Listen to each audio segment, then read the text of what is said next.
Their buddies wrap them up in whatever passes as a shroud, puts them on a helicopter as a routine, and sends them home. Their first stop along the way is when they're packed in ice, typically at the airhead, and then they're flown to usually Europe, where they're then packed in ice again and flown to Dover Air Force Base, where Dover takes care of the remains, embalms them, meticulously dresses them in their uniform with the medals that they've earned, the emblems of their service, and then puts them on another airplane linked up with a casualty officer escort that takes them home. A very, very good movie to watch if you haven't ever seen it is Taking Chance, where this is done in a movie HBO setting. Chance Phelps was killed under my command right next to me, and it's worth seeing that if you've never seen it. So that's the process. While that's happening, a casualty officer typically goes to the home very early in the morning and waits for the first lights to come on.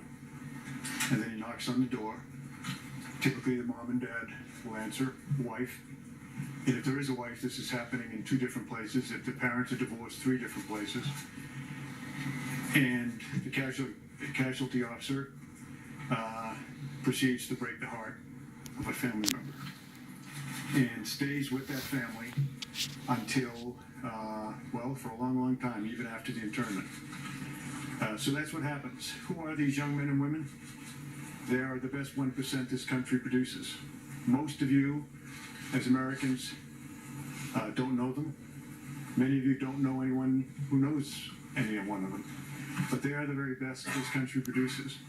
And they volunteer to protect our country when there's nothing in our country anymore that seems to suggest that selfless service to the nation is not only appropriate but required.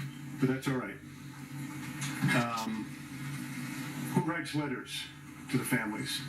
Typically the company commander, in my case is a Marine, the company commander, battalion commander, regimental commander, division commander, Secretary of Defense, typically the service chief, Commandant of the Marine Corps, and the president typically writes a letter.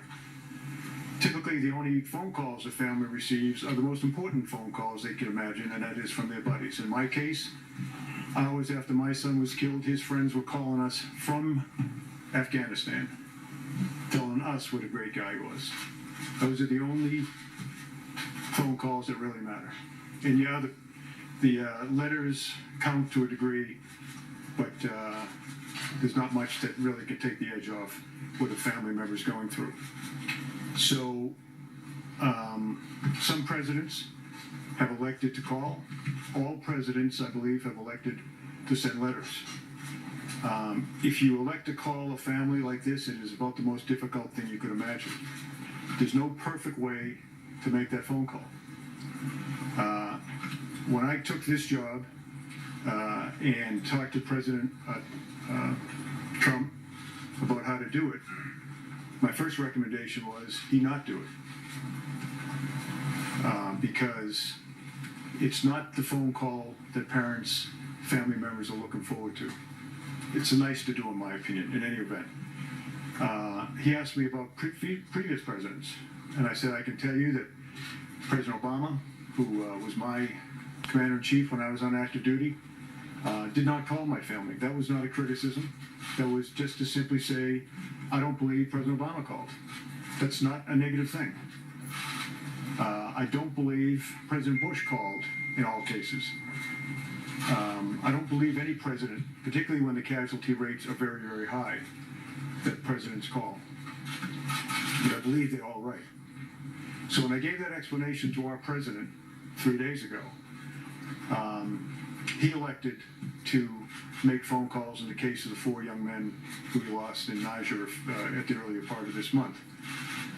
But then he said, how do you make these calls? If you're not in the family, if you've never worn the uniform, if you've never been in combat, you can't even imagine how to make that call.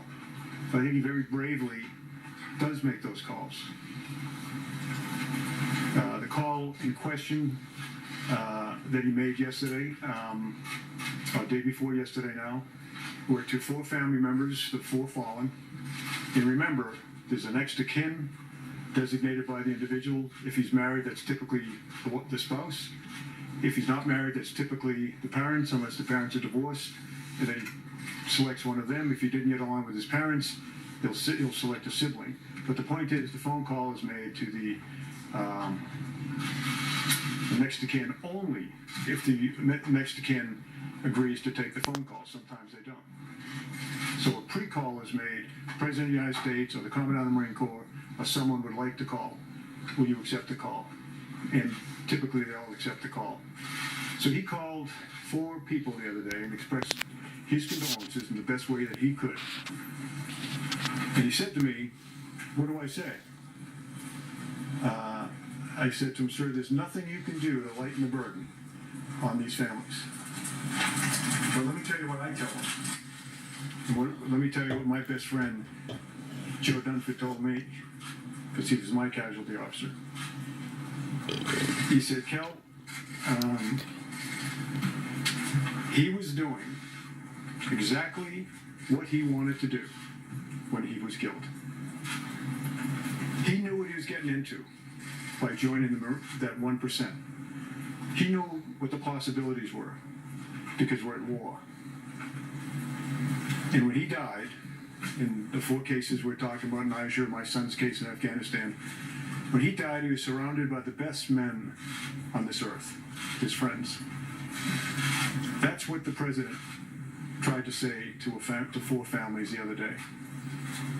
I was stunned when I came to work yesterday morning and brokenhearted at what I saw a member of Congress doing.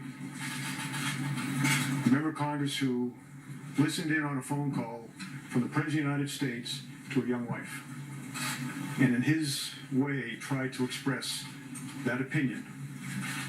There's a brave man, a fallen hero. He knew what he was getting himself into because he enlisted. There's no reason to enlist. He enlisted. And he was where he wanted to be, exactly where he wanted to be, with exactly the people he wanted to be with when his life was taken.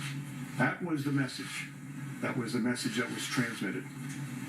It stuns me that a member of Congress would have listened in on that conversation. Absolutely stuns me. And I thought, at least that was sacred. You know, when I was a kid growing up, a lot of things were sacred in our country. Women were sacred and looked upon with great honor. That's obviously not the case anymore, as we see from recent cases. Life, the dignity of life, was sacred. That's gone. Religion, that seems to be gone as well. Gold Star families, I think that left in the convention over the summer. But I just thought the selfless devotion that brings a man or woman to die on the battlefield, I just thought that that might be sacred. And when I listened to this woman and what she was saying and what she was doing on TV, the only thing I could do to collect my thoughts was to go and walk among the finest men and women on this earth. And you can always find them because they're in Arlington National Cemetery. Went over there for an hour and a half. Walked among the stones, some of whom I put there because they were doing what I told them to do when they were killed. I'll end with this. In October, April rather, of 2015, I was still on active duty. I went to the dedication of the new FBI field office in Miami. And it was dedicated to 2 men who were killed in a firefight in Miami against drug traffickers in 1986. A guy by the name of Grogan and Duke. Grogan almost retired, 53 years old. Duke, I think less than a year on the job. Anyways, they got in a gunfight and they were killed. 3 other FBI agents were there, were wounded, now retired. So we go down, Jim Comey did an absolutely brilliant memorial speech to those fallen men and to all of the men and women of the FBI who serve our country so well, and law enforcement so well. There were family members there. Some of the children that were there were only 3 or 4 years old when their dads were killed on that street in Miami-Dade. 3 of the men that survived the fight were there. and gave a rendition of how brave those men were and how they gave their lives. And a congresswoman stood up, and in the long tradition of empty barrels making the most noise, stood up there and all of that, and talked about how she was instrumental in getting the funding for that building, and how she took care of her constituents because she got the money, and she just called up President Obama, and on that phone call, he gave the money, the $20 million to build the building. And she sat down, and we were stunned that she'd done it. Even for someone that is that empty a barrel, we were stunned. But you know, none of us went to the press and criticized. None of us stood up and were appalled. We just said, okay, fine.